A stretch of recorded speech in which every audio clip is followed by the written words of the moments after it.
60 ہجری کے اختتام سے پناہ مانگنے کا حکم۔ حضرت امام حسین رضی اللہ تعالیٰ عنہ کی شہادت عظمیٰ کی یہ ایک منفرد خوبی ہے کہ حضور نبی اکرم صلی اللہ علیہ وآلہ وسلم نے اس کی تفصیلات بہت پہلے بتا دی تھیں، جس کی جزیات سے بھی اہل بیت واقف ہو چکے تھے اور انہیں بخوبی پتہ چل چکا تھا کہ مستقبل میں کیا ہونے والا ہے۔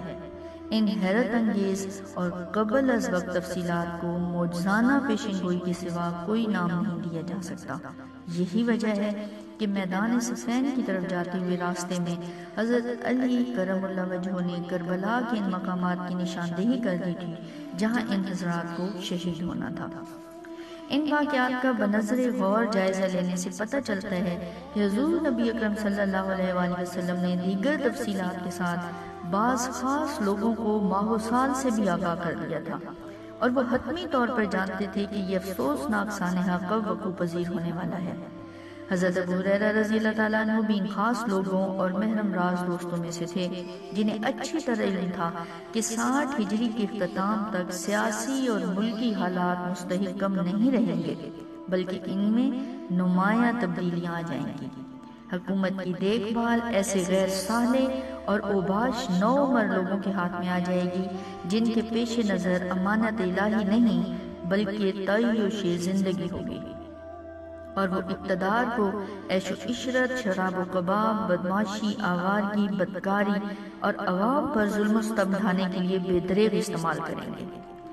حضرت ابو ہریرہ رضی اللہ تعالیٰ عنہ اکثر یہ دعا کیا کرتے تھے، میں 60 ہجری کے اختتام اور نوعمر لوگوں کی امارت سے اللہ کی پناہ مانگتا ہوں۔ ان کا مطلب یہ تھا کہ وہ ایک خوفناک دور شروع ہونے والا ہے جس میں اوباش لڑکے سلطنت و حکومت پر قابض ہوں گے، جس سے امت مسلمہ کو ناقابل تلافی نقصان ہوگا۔ ایسے اوباش لڑکوں کے بارے میں آپ صلی اللہ علیہ وآلہ وسلم نے پہلے سے خبردار فرما دیا تھا۔ اس امت کی ہلاکت قریش کے اوباش نوجوانوں کے ہاتھوں ہوگی۔ بے شک میری امت میں جھگڑا و فساد بے وقوف اوباش نوجوانوں کے ہاتھوں برپا ہوگا۔ حضرت ابو ہریرہ رضی اللہ تعالیٰ عنہ ایک اور روایت میں فرماتے ہیں کہ حضور نبی اکرم صلی اللہ علیہ وآلہ وسلم نے فرمایا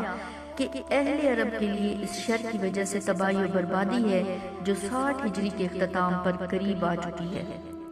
امانت کو مال غنیمت اور صدقہ و زکوٰۃ کو تاوان خیال کیا جائے گا، اور گواہی شخصی جان پہچان کی بنا پر ہوگی اور فیصلہ ذاتی خواہش کی بنا پر ہوگا۔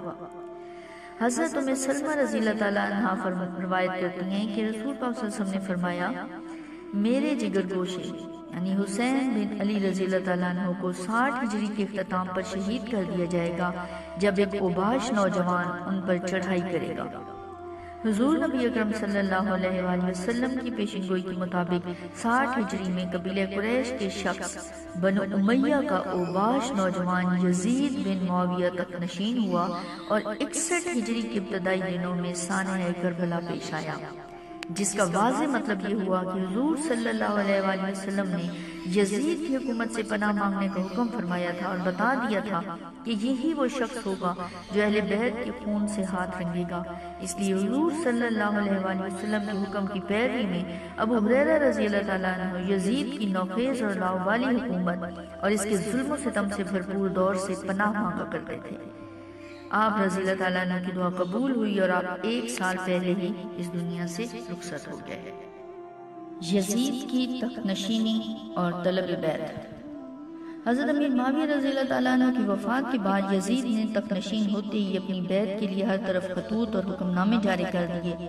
اس وقت مدینہ منورہ کے گورنر ولید بن عقبہ رضی اللہ تعالیٰ عنہ تھے۔ اس کو اپنے باپ کی وفات کی اطلاع کی اور کہا کہ ہر خاص و عام سے میری بیعت لو، اور حسین بن علی رضی اللہ تعالیٰ عنہ، عبداللہ بن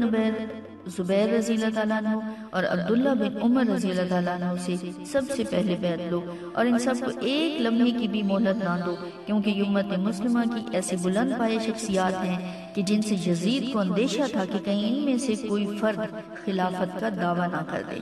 اس لیے یزید کے لیے اپنی حکومت کی مضبوطی کے لیے ضروری تھا کہ وہ ان حضرات سے بیعت لے، لہٰذا اس نے تخت نشین ہوتے ہی مدینہ کے گورنر ولید بن عقبہ رضی اللہ تعالیٰ عنہ کو اپنے باپ حضرت امیر معاویہ رضی اللہ تعالیٰ عنہ کی وفات کی خبر کے ساتھ یہ حکم نامہ جاری کر دیا کہ حضرت امام حسین رضی اللہ تعالیٰ عنہ، حضرت عبداللہ بن عمر رضی اللہ تعالیٰ عنہ اور حضرت عبداللہ بن زبیر رضی اللہ تعالیٰ عنہ سے میری حق میں بیعت لو، اور جب تک وہ میری بیعت نہ کریں انہیں ہرگز مت چھوڑو۔